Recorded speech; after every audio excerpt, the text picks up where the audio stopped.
রেস্তোরাঁর মালিকের সঙ্গে প্রেম 3 বছর পর ভাঙে সম্পর্ক। তারপর অর্থ পাচার মামলায় নাম জড়িয়েছিল ধুরন্ধরের এই অভিনেত্রী। ছোট পর্দার অতিথি শিল্পী থেকে ধুরন্ধরের আইটেম সং, অর্থ পাচার তদন্তেও নাম জড়িয়েছিল।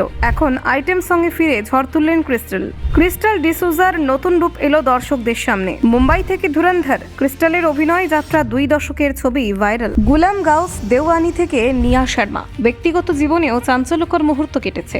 ইডি তরফ থেকে এখন ইনস্টাগ্রামে 76 লক্ষ ফলোয়ার। আইটেম সঙ্গের হিট গানে ফিরলেন ছোট পর্দার প্রিয় অভিনেত্রী। পেশাগত সততা বজায় রেখে অ্যাপ প্রচারে যুক্ত ছিলেন ক্রিস্টাল, জানালেন নিজেই। ধুরন্ধরের রূপলি পর্দায় ক্রিস্টালের নতুন জাদু। জানুন এই অভিনেত্রীর কিছু অজানা সত্য। প্রায় 2 দশক ধরে ছোট পর্দার সঙ্গে যুক্ত ক্রিস্টাল ডিসুজা টেলিভিশনের জগতে পরিচিত নাম। অধিকাংশ ধারাবাহিকে অতিথি শিল্পী হিসেবে তাকে দেখা গেছে, তবে বড় ধরনের সাফল্যের স্বাদ তিনি তেমন পাননি। বরং কিছু সময়ের জন্য অর্থ পাচার তদন্তে নাম জড়িয়ে পড়ায় সংবাদে উঠে এসেছিলেন। এরপর আবারও স্তিমিত হয়ে গিয়েছিল তার নাম। বর্তমানে ক্রিস্টাল ধুরন্ধর ছবির একটি আইটেম সঙ্গে অভিনয় করে পুনরায় প্রচারে এসেছেন। এই ছবির মাধ্যমে দর্শকরা তাকে নতুন রূপে দেখতে পাচ্ছেন। ছবির মুক্তি ও সঙ্গীত অনুষ্ঠানের মাধ্যমে তার উপস্থিতি আলোচনার কেন্দ্রবিন্দুতে এসেছে। ক্রিস্টাল ডিসুজা 1990 সালে মার্চ মাসে মহারাষ্ট্রের মুম্বাইয়ে জন্মগ্রহণ করেন। বাবা মা এবং ভাইয়ের সঙ্গে তিনি সেখানেই বড় হয়েছেন। মুম্বাইতে তিনি স্কুল এবং কলেজের পড়াশোনা সম্পন্ন করেছেন। পড়াশোনার পাশাপাশি তিনি কলেজ জীবনে হিন্দি ধারাবাহিকের জন্য অডিশনে অংশ নিতে শুরু করেছিলেন।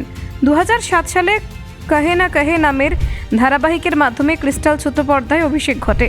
এরপর কস্তুরি, কিস দেশ মে হ্যায় মেরা দিল, 1000 মে মেরি বেহনা হ্যায়, ব্রহ্ম রাক্ষসের মতো একাধিক হিন্দি ধারাবাহিকে তাকে অভিনয় করতে দেখা গেছে। ছোট পর্দার পাশাপাশি তার ব্যক্তিগত জীবনও টেলিপাড়ার নজরে এসেছে। পেশা সূত্রে তার পরিচয় হয় অভিনেতা ঋত্বিক ধনজানির সঙ্গে। নানান গুজব শোনা গেছে তারা সম্পর্কিত, তবে ক্রিস্টাল এক সাক্ষাৎকারে স্পষ্ট করেছেন ঋত্বিক তার খুব কাছের বন্ধু। তাদের বন্ধুত্ব বিভিন্ন সামাজিক অনুষ্ঠান এবং বন্ধুদের গ্রুপেও দৃশ্যমান। টেলিপাড়ার খবর অনুযায়ী গত 3 বছর ধরে ক্রিস্টাল গুলাম গাউস দেওয়ানির সঙ্গে সম্পর্কিত ছিলেন। গুলাম একজন রেস্তোরাঁর মালিক। তার সামাজিক মাধ্যমে প্রায়শই একে অপরের সঙ্গে ছবি পোস্ট করতেন।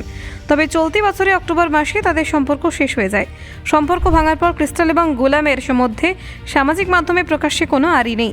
তারা স্বতন্ত্রভাবে জীবনযাপন করছেন এবং পেশাগত কাজে মনোনিবেশ করেছেন। ক্রিস্টালের ঘনিষ্ঠ বন্ধুত্বে রয়েছে হিন্দি ধারাবাহিক অভিনেত্রী নিয়া শর্মার সঙ্গে। তবে গত বছর ক্রিস্টাল এবং নিয়াকে ইডি অর্থ পাচারের তদন্তে তলব করেছিল। এই ঘটনা টেলিপাড়ার জন্য বড় চাঞ্চল্য সৃষ্টি করে। 2024 জুলাই মাসে ইডি তলব অনুযায়ী ক্রিস্টাল এবং নিয়া একটি বেআইনি বিদেশি মুদ্রা কেনাবেচার অ্যাপের প্রচারে যুক্ত ছিলেন। যদিও তদন্তে স্পষ্ট হয় তারা অ্যাপের ব্যাপারে বিশেষ কিছু জানতেন না। চলতি মাসে মুক্তি পেয়েছে ধুরন্ধর ছবিতে ক্রিস্টাল আইটেম সঙ্গে অভিনয় করেছেন। তার সঙ্গে অভিনয় করেছেন আয়েশা খান। এই সঙ্গের মাধ্যমে ক্রিস্টাল দর্শকদের দৃষ্টি আকর্ষণ করতে সক্ষম হয়েছেন। ধুরন্ধর মুক্তি পাওয়ার পর সামাজিক মাধ্যমে তার উপস্থিতি আরও শক্তিশালী হয়েছে। ব্যুরো রিপোর্ট, নির্ভীক বার্তা।